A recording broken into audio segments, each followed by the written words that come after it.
Alipangiwa kufanya kazi kwenye kituo cha polisi ambacho ex wake ndo bosi wake. Bosi wake alikuwa anamtumatuma kila saa, kaniletee kahawa. Jamaa alileta kahawa kwa utiifu. Bosi alimwangalia kwa jicho baya. Mshikaji hajawahi kulalamika hata kidogo. Akampa kahawa kwa kono la kushoto.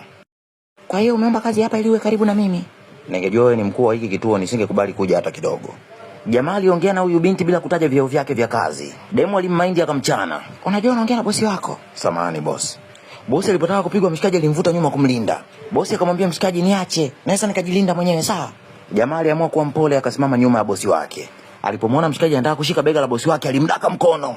Akamwambia jamaa, kama wewe ni mwanaume kweli niguse mimi sawa?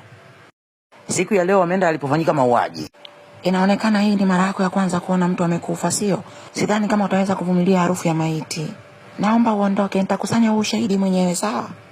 Jamaa hakutaka kabisa kuonesha unyonge. Alienda moja kwa moja kukagua maiti. Hakutaka kabisa kumwacha mwanamke peke yake kwenye chumba kilichotapakaa maiti. Shikaji alikuwa anakagua maiti huko anaogopa.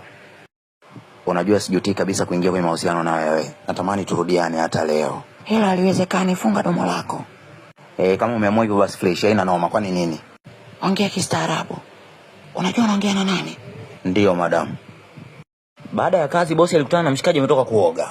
Akamwambia, acha kutembea uchi, mvaa nguo huko. Nikivaa nguo kabla sijakauka vizuri mwili unaniwasha. Sijazoea. Nalijua hilo, nipishe.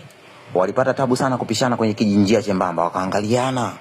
Bosi aliangalia pembeni kiaibu akaanza kuondoka. Ile anaondoka tu mshikaji akamuuliza, kwa kuwa kesho sio siku ya kazi unaonaje tukienda kupata chakula cha usiku pamoja? Sitaki mazoea na mwanaume yoyote kwa sasa. Niko busy na kazi zangu. Kwa hiyo unataka madaraka tu?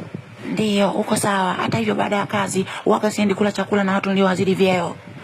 Usiku mwema madam. Je, mshikaji atafanikiwa kuingia kwenye penzi na bosi wake? Comment hapo chini kama unahitaji